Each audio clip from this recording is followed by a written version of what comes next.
If chaos had a home address, tonight it moved into this shop, Finn. I mean, look at this crowd.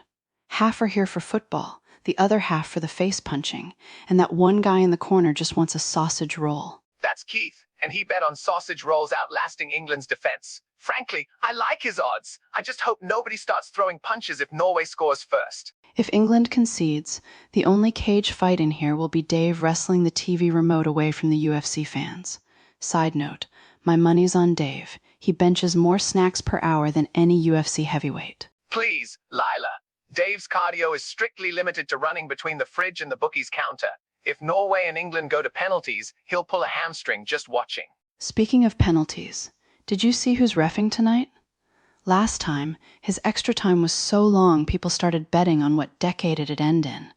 Even the UFC has less controversial decisions. Hey, at least in the cage they only use VAR for actual blood. Here, you need a forensic team to figure out if that bet slip was legit or written on a napkin by someone mid-nacho. Don't knock napkin bets. Last time, one of those paid for someone's kebab and hospital bill. Tonight, I'm just hoping the only red cards are for the footballers and not for Tony trying to reenact a chokehold on the snack shelf. Tony goes for the snacks like England goes for the semis, full of hope, not much plan, and leaves a mess behind. But hey, whatever happens, I'll see you on the other side of the madness. Or under a pile of empty crisp packets.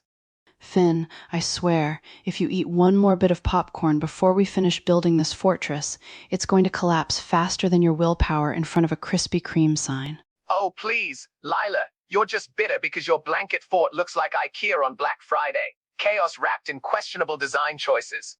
At least my cushions don't have mysterious cheese stains on them. Seriously, is this Parmesan or some weird science experiment from last week? That adds character.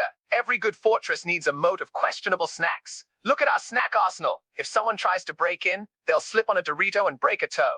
Or just get lured in by that pizza smell.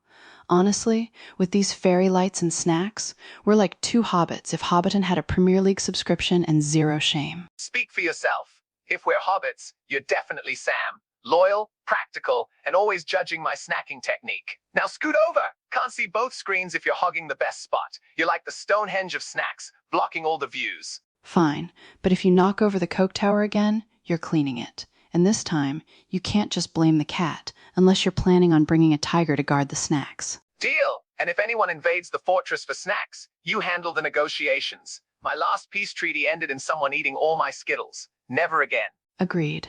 Anyone tries it, they face the wrath of Fortress Lila. 100 flying crisps and the most withering, sarcastic comment this side of the snack aisle. Just warn them. Enter at your own risk. Snacks may be hazardous, and banter is mandatory. Now pass the popcorn, General Sass. Raise your beverage, Finn. Here's to watching both sports at once, giving our attention span a workout Jason Statham would envy. If this goes wrong, my brain's gonna look like England's defense. Wide open and desperately confused. Oh, please. Your brain started out looking like England's trophy cabinet, completely empty. Oi, careful, or I'll confiscate your snacks faster than a VAR offside review. Big words for someone who just put their beer in the cup holder. That isn't a cup holder. That's the nacho bowl, mate. Listen, it's called efficiency. Hydration and carbs in one tragic, salty soup. You're just jealous. I've mastered the fine art of eating popcorn without losing track of who's bleeding more on which screen. Please, if multitasking were a sport, you'd be like England at penalties, full of hope, yet doomed for disappointment. If England win tonight, you're singing Wonderwall for the whole shop. Deal? Fine, but if they lose, you're singing Wonderwall for the whole shop. You wear that ridiculous foam finger and start your own UFC match with the Snack Fortress. Deal.